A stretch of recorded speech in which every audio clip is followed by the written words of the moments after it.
Yes, Mom, I found all the ingredients you taught me. I will make the stew tonight. I really need something to calm me down before the big decision tomorrow. I will call you later to tell you how it went. The heritage stew? I can smell the comfort zone already. You said your mother makes this before big decisions. Is this your preparation for the final interview? Yes, this stew is my management technique for anxiety. But the English recipe is trying to destroy my calm. I have the ingredients, but I keep confusing the verbs. Simmer, sauté, it's all making me very nervous. The recipe says to chop the vegetables, then sauté the beef. It's too many quick actions. Let's focus. Sauté is cooking quickly in hot fat. It's fast action. And then we need the sauce to simmer. That means cooking gently, slowly, just below boiling point. Look for tiny, gentle bubbles. Okay, sauté the beef is fast, simmer the sauce is slow. I must remember the action is different. Now, what do I use to stir the onions quickly? Be careful with the drawers. We need the right tools. The recipe requires you to use a pot for the stew. Where is it? I only have this wide, shallow pan. And to make matters worse, I need to whisk the seasoning into the stock, but I don't have a whisk.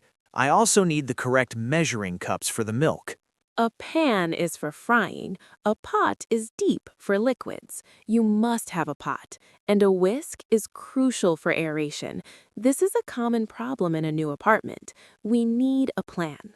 I can't go shopping now. The final interview is tomorrow. What can I do about the whisk? Alex, you need to use the ultra-polite structure. Ask if she can lend it to you. And how do I ask that politely, without sounding desperate?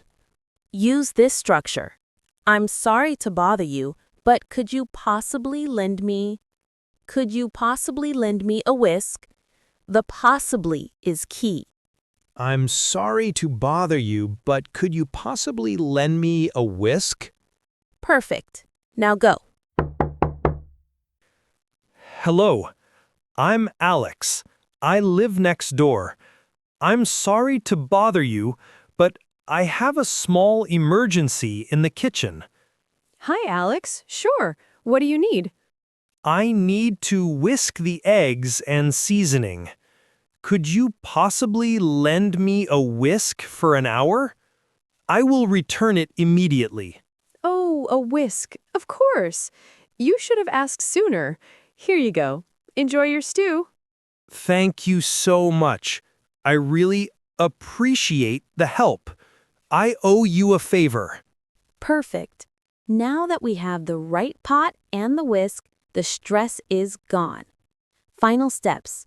Sauté the remaining ingredients quickly and then reduce the heat to low. Let the stew simmer gently for 40 minutes. Sautéing done. Simmering it is. I think I finally understand the difference between all these cooking verbs and when to use the pot versus the pan. This stew smells amazing, Alex.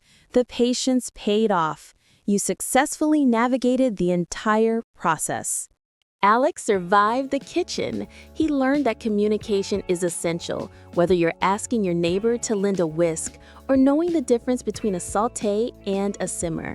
The key to fluency is practice in every situation. Now, Alex faces his biggest test yet, the final interview. Will his confidence from the kitchen translate to the boardroom? Will his power words be enough to secure the job? Don't miss our next episode, The Final Interview, Acceptance, where Alex achieves his goal. If you want to master essential English for life and work, hit subscribe right now, give this video a like, and I'll see you soon on English Friend. Hello, English friends! We loved being in the kitchen. If you'd like to see more cooking episodes, please let us know in the comments. Better yet, submit your favorite recipe. It might be the one we choose to feature in a future episode of our dedicated cooking series.